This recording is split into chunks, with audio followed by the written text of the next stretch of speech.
Process എല്ലാം പൂർത്തിയായിരിക്കുകയായിരുന്നു. ഇന്നത് finalise ചെയ്തിട്ടുണ്ട്. പരമാവധി കൊടുക്കാവുന്ന പ്രൊമോഷനുകൾ നമുക്ക് ഈ ഡിപ്പാർട്ട്മെൻറ്റിനെ നടത്തിക്കൊണ്ടു പോകാൻ ആവശ്യമായ പ്രൊമോഷൻസ് എല്ലാം കൊടുക്കാനാണ് തീരുമാനം. ഡ്രൈവർമാർക്കും കണ്ടക്ടർമാർക്കും ഒക്കെ പ്രൊമോഷൻ ഉണ്ടാകും. അവർക്കെല്ലാം പറ്റുന്നത് നമ്മൾക്ക് ആവശ്യമുള്ള അനാവശ്യമായ പ്രൊമോഷൻ ഒന്നും ചെയ്തില്ല. നമുക്ക് ഇത്ര പേരെ ആവശ്യമുണ്ട്, റിട്ടയർമെൻറ്റ് വേക്കൻസിയുള്ള അങ്ങനെയുള്ളതെല്ലാം ഫില്ല് ചെയ്യാനാണ് തീരുമാനിച്ചത്. കൊടുക്കും. 2 ദിവസം ഞാൻ MD നിർദ്ദേശിച്ചുള്ള നാളെ മറ്റന്നാളോ അതേ ട്രിവാൻഡ്രത്തിൽ എന്നാണ് വെച്ച് അത് ജീവനക്കാർക്ക് ഒരു സന്തോഷ വാർത്തയാണ്. അല്ല, എല്ലാ കാറ്റഗറിയും വരുമ്പോൾ കുറച്ച് കൂടുതലാണ്.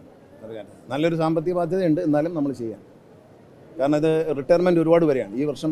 വളരെ വൻതോതിൽ റിട്ടയർമെൻറ്റാണ്. റിട്ടയർമെൻറ്റ് പല പോസ്റ്റുകളിലും ഹാൻഡിൽ ചെയ്യാൻ ആളില്ലാതെ പോകും. സ്റ്റേഷൻ മാസ്റ്റർ, ATO ഇതൊക്കെ ആളില്ലാതെ പോകും.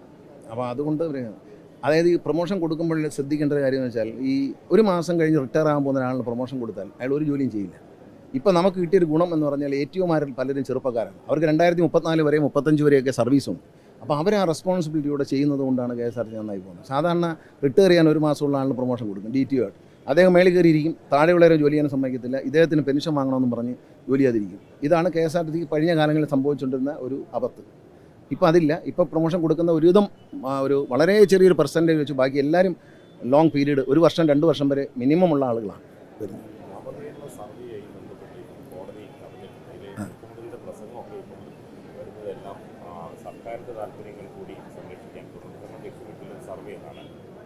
അല്ല, ഒരു സർക്കാർ എങ്ങനെ പ്രവർത്തിച്ചു, ആ സർവേയുടെ ഉദ്ദേശം അതിൻ്റെ ലക്ഷ്യത്തെ വഴിതിരിച്ചുവിടുകയാണ് ചെയ്യുന്നത്. രാഷ്ട്രീയമായ ഒരു ലക്ഷ്യമല്ല അതിനുള്ളത്. ഒരു സർക്കാർ എന്തെല്ലാം ചെയ്തു, ഇനി എന്തെല്ലാം ചെയ്യേണ്ടതുണ്ട് എന്ന് പൊതുജനങ്ങളോട് ചോദിക്കാനുള്ളൊരു തീരുമാനം, അതിനെ ഒരു ഇലക്ഷനുമായി കണക്ട് ചെയ്യുന്നതുകൊണ്ട് എനിക്ക് യോജിപ്പില്ല. അതിനകത്തൊരു സതുദ്ദേശമാണുള്ളത്. കാരണം ന്യൂ ജനറേഷൻ കുട്ടികളൊന്നും ഇതിൽ പങ്കാളികളാവുന്നില്ല. ഈ ഭരണത്തിലോ രാഷ്ട്രീയത്തിലോ വോട്ട് ചെയ്യാനോ തയ്യാറാവുന്നില്ല. അവരെ ഇതിൻ്റെ ഭാഗമായി ഇൻവോൾവ് ചെയ്യിക്കാന്നുള്ളത്. വോട്ട് ചെയ്യാൻ പോലും, വോട്ട് ചേർക്കാൻ പോലും ന്യൂ ജനറേഷനിലെ ചെറുപ്പക്കാരായ കുട്ടികൾ തയ്യാറാവുന്നില്ല. അപ്പോൾ അവരെ ഇതിലേക്ക് ആകർഷിക്കാൻ, അവരുടെ ഒപ്പീനിയൻ, ഈ നാട് എങ്ങനെയാകണം എന്ന് അവരാണ് സ്വപ്നം കാണേണ്ടത്. നമ്മളല്ല, വളരെ ചെറുപ്പമായിട്ടുള്ള ആൾക്കാരുണ്ട്, അവരാണ് കാണേണ്ടത് നാളെ എങ്ങനെയാവണം, നാളെ എങ്ങനെ ആകണമെന്നുള്ള ഒരു ഫീഡ്ബാക്കിന് വേണ്ടിയിട്ടാണ് അത് ചെയ്തത്. അല്ലാതെ അതൊരു ദുരുദ്ദേശമുള്ള കാര്യമല്ല. അതിപ്പം എല്ലാ രാഷ്ട്രീയ പാർട്ടികളും ഇപ്പോൾ പിന്നെ ഇവിടെ ബീഹാറിൽ എന്താണ് ചെയ്തത്, ഇലക്ഷൻ തലേ ദിവസം എല്ലാ സ്ത്രീകളുടെയും അക്കൗണ്ടിലേക്ക് 10,000 രൂപ ഇട്ട് കൊടുത്തു. അതുപോലെയല്ലല്ലോ ഇത്. ഇതൊരു 10 വർഷം ഭരിച്ചൊരു സർക്കാർ, ഞങ്ങൾ ചെയ്ത കാര്യങ്ങൾ ഇഷ്ടപ്പെട്ടോ, ഇനി ഞങ്ങൾ വന്നാൽ ഞങ്ങൾ എന്താണ് ചെയ്യേണ്ടതെന്ന് ഒരു പ്രകടന പത്രിക തയ്യാറാക്കാൻ പോലും അത് ഉപകാരപ്പെടും. അല്ലാതെ രാഷ്ട്രീയമായി മാത്രം അതിനെ കാണുന്നത് ശരിയല്ല.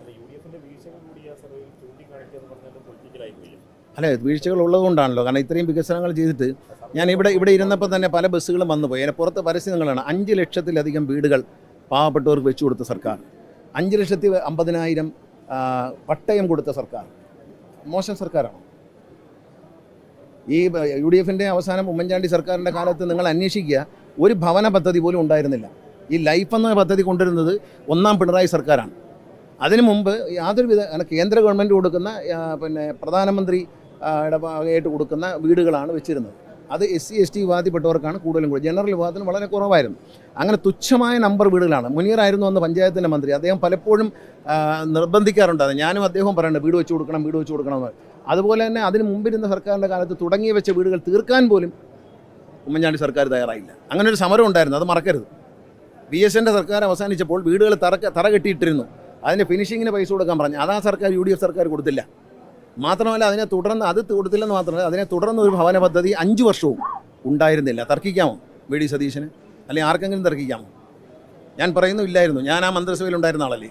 അന്ന് ഞങ്ങൾ നിർബന്ധമായി, ഞാനും മുനീറും നിർബന്ധമായി പറയുമായിരുന്നു ഭവന പദ്ധതി വേണം. ആരും ചെവിക്കൊണ്ടില്ല. 5 വർഷം പിന്നിട്ടു. ഞാനിടയ്ക്ക് വെച്ച് പോയി. പക്ഷേ 5 വർഷം പിന്നിട്ടിട്ടും ഭവന പദ്ധതി ഉണ്ടായിരുന്നില്ല. പിന്നെയാണ് ലൈഫ് പദ്ധതി വന്നത്. അതിൽ പട്ടികജാതി പട്ടികവർഗ വിഭാഗത്തിൽപ്പെട്ടവർക്കും ജനറൽ വിഭാഗത്തിൽപ്പെട്ടവർക്കും വീട് ലഭിച്ചു എന്നുള്ളത്. അതും 1 ലക്ഷം രൂപയുടെ വീടാണ് അന്ന് ചെയ്തിരുന്നത്. ഇത് 4 ലക്ഷം രൂപയുടെ വീടാണ്.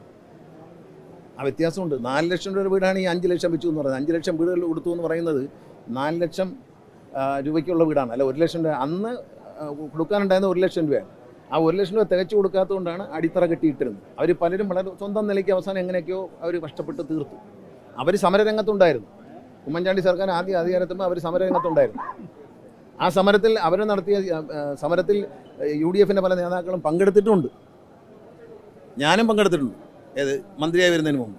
പക്ഷെ അതുകൊണ്ട് അവരെ കാര്യം പറഞ്ഞിട്ട് ആരും ചെവിക്കൊണ്ടില്ല. അവരിപ്പോൾ ഓർമ്മയിലുണ്ടല്ലോ, അവർ ഈ രാജ്യത്ത് ഇപ്പോഴും ജീവിച്ചിരിപ്പുണ്ടല്ലോ. അത്രേ പറഞ്ഞുള്ളൂ. ഇത് കുഴപ്പമുള്ളത് ചൂണ്ടിക്കാണിക്കുമ്പോൾ ഞങ്ങൾ മിടുക്കന്മാരായിരുന്നു പറഞ്ഞു.